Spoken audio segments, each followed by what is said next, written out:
બલુચિસ્તાનના એક નેતા છે મીર યાર બલોચ. એમણે હમણાં એક પત્ર લખ્યો છે ભારત સરકારને, જેમાં એમણે લખ્યું છે એનાથી ભારતને અને પાકિસ્તાનને બંનેને આમ તો પેટમાં થાળ પડવી જોઈએ, ખાસ કરીને પાકિસ્તાનને, કારણ કે એ પત્ર બહુ સ્ફોટક છે. આપણે એ બલુચિસ્તાનના નેતાની અને બલુચિસ્તાન પાકિસ્તાન સંબંધની અને ભારતની એમાં ભૂમિકાની વાત કરવાની છે. નમસ્કાર. મીર યાર બલોચ એવું કહે છે કે જો ભારત નહીં જાગે તો પાકિસ્તાનના ગ્વાદર બંદર પર ચીનની સેનાના બૂટના અવાજ સંભળાશે. મીર યાર બલોચ પાકિસ્તાન સામે બળવો કરી ચૂક્યા છે અને બલુચિસ્તાનને અલગ દેશ તરીકે જોવા માગે છે.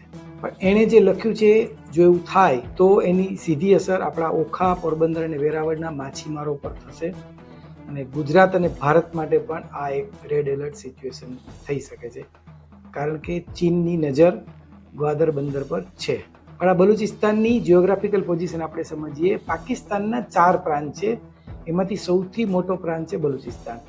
દેશની 44% જમીન આ પ્રાંતમાં છે અને એની વસ્તી 1.5 કરોડ છે, એટલે કે કુલ વસ્તીના માત્ર 5%.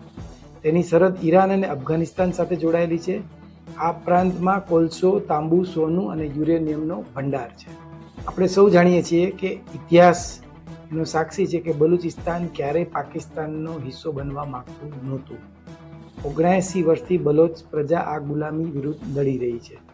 1998માં પાકિસ્તાને બલુચિસ્તાનની ચાગાઈ પહાડીઓમાં જે પરમાણુ પરીક્ષણો કર્યા હતા એની કિરણોત્સર્ગની અસર આજે પણ ત્યાંના બાળકોમાં ખોડખાપણ સ્વરૂપે જોવા મળે છે.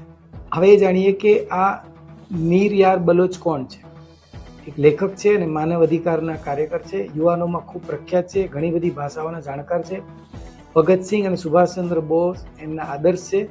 સ્વતંત્ર બલુચિસ્તાનના હિમાયતી છે. આઝાદ બલોચ આંદોલનના પ્રતિનિધિ છે અને ખાસ તો પાકિસ્તાન સેનાને બલુચિસ્તાનમાંથી હટાવવાની આખો વિડીયો જોવા માટે ડાઉનલોડ કરો દિવ્ય ભાસ્કર એપ.